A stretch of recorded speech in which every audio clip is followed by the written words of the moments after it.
আমি যখন ছোট ছিলাম খেলতে যেতাম মেঘের তলে। একদিন এক মেঘবালিকা প্রশ্ন করল কৌতূহলে, ওই ছেলেটা নাম কি রে তোর? আমি বললাম কুসমন্ত।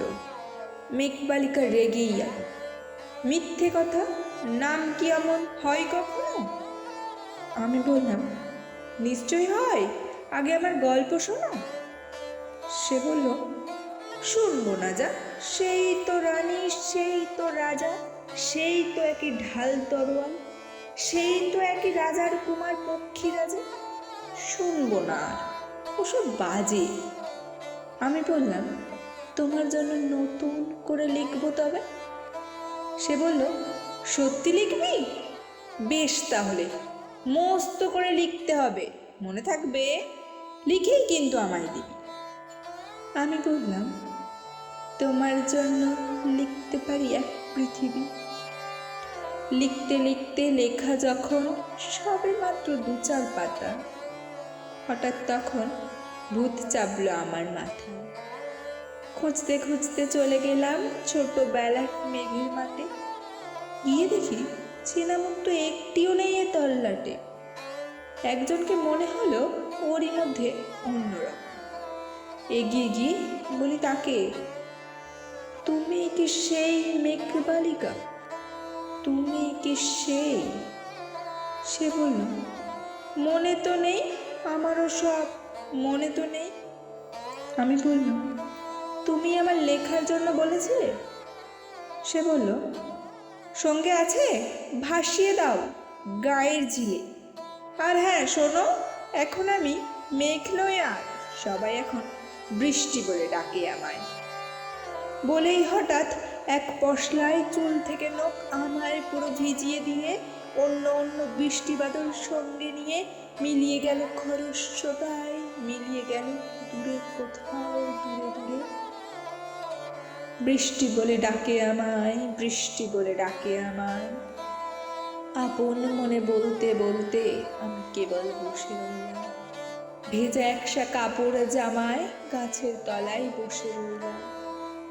বৃষ্টি নাকি মেঘের জন্য? এমন সময় অন্য এক বৃষ্টি আমায় চিনতে পেরে বলল, তাতে মন খারাপের কি হয়েছে? যাও, ফিরে যাও, লেখো আবার।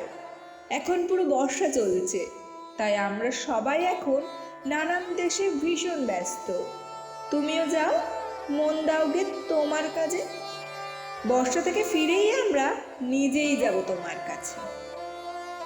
এক পৃথিবী লিখবো আমি, এক পৃথিবী লিখবো বলে ঘর ছেড়ে সেই বেরিয়ে গেলাম, ঘর ছেড়ে সেই ঘর বাঁধলাম গহন বনে। সঙ্গে শুধু কাগজ কলম, একাই থাকবো, একাই দুটো ফুটিয়ে খাবো। 2-1 মুঠো ধুলিবালি যখন যারা আসবে মনে, তাদের লিখবো, লিখেই যাব। এক পৃথিবীর 100 রকম স্বপ্ন দেখার সাধ্য থাকবে যে রূপকথায়, সেই রূপকথা আমার একার।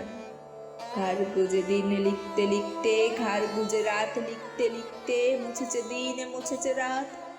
যখন আমার লেখবার হাত অসাড় হলো, মনে পড়লো সাল কি তারিখ, বছর কি মাস, সেসব হিসেব আর ধরিনি। লেখার দিকে তাকিয়ে দেখি এক পৃথিবী লিখবো বলে একটা খাতাও শেষ করিনি। সঙ্গে সঙ্গে ঝমঝমিয়ে বৃষ্টি এলো খাতার উপর, আজীবনের লেখার উপর বৃষ্টি এলো এই অরণ্যে।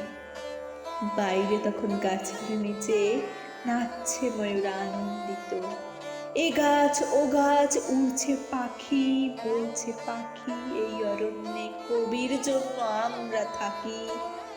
বলছে ওরা কবির জন্য আমরা কোথাও, আমরা কোথাও, আমরা কোথাও হার মানিনি। কবি তখন কুঠির থেকে তাকিয়ে আছে অনেক দূরে, বনের পরে, মাঠের পরে, নদীর পরে, সেই যেখানে সারা জীবন বৃষ্টি পড়ে, বৃষ্টি পড়ে, সেই যেখানে কেউ যায়নি, কেউ যায় না কোনোদিনই। আজ সে কবি দেখতে পাচ্ছে সেই দেশে সেই ঝর্ণা তলায় এদিক ওদিক ছুটে বেড়ায় সোনায় মোরা মেঘ হরিণী কিশোর বেলার সেই হরিণী।